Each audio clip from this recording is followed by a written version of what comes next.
Pemirsa, adanya program Work from Bali mendapatkan apresiasi positif dari kalangan Dewan. Untuk itu, semua pemangku kepentingan diharapkan berpartisipasi aktif dalam mempersiapkan segala penunjangnya serta disiplin menerapkan protokol kesehatan.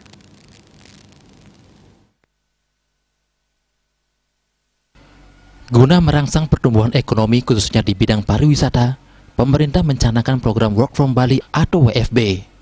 Hal tersebut mendapatkan apresiasi positif dari kalangan Dewan. Salah satunya yakni Nyoman Adnyane, Ketua Komisi 1 DPRD Bali. Pihaknya menegaskan, adanya WFB diharapkan mampu mempercepat proses pembukaan pariwisata di Bali.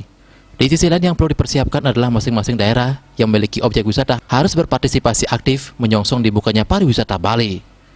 Selain itu diharapkan juga masyarakat maupun wisatawan harus mampu mentaati protokol kesehatan secara ketat.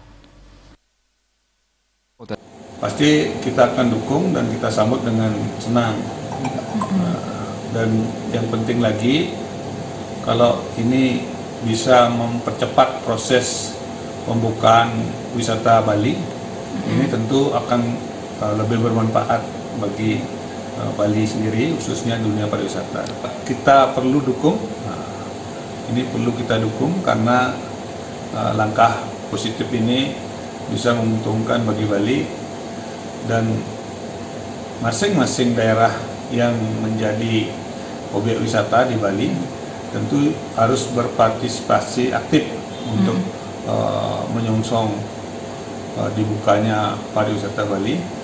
Harus taat dengan prokes, harus jaga jarak, kemudian juga tertib pakai masker. Pemirsa, dengan adanya program Work from Bali WFB ini diyakini akan menguntungkan bagi Bali, terlebih sektor pariwisata. Andika, Bali TV.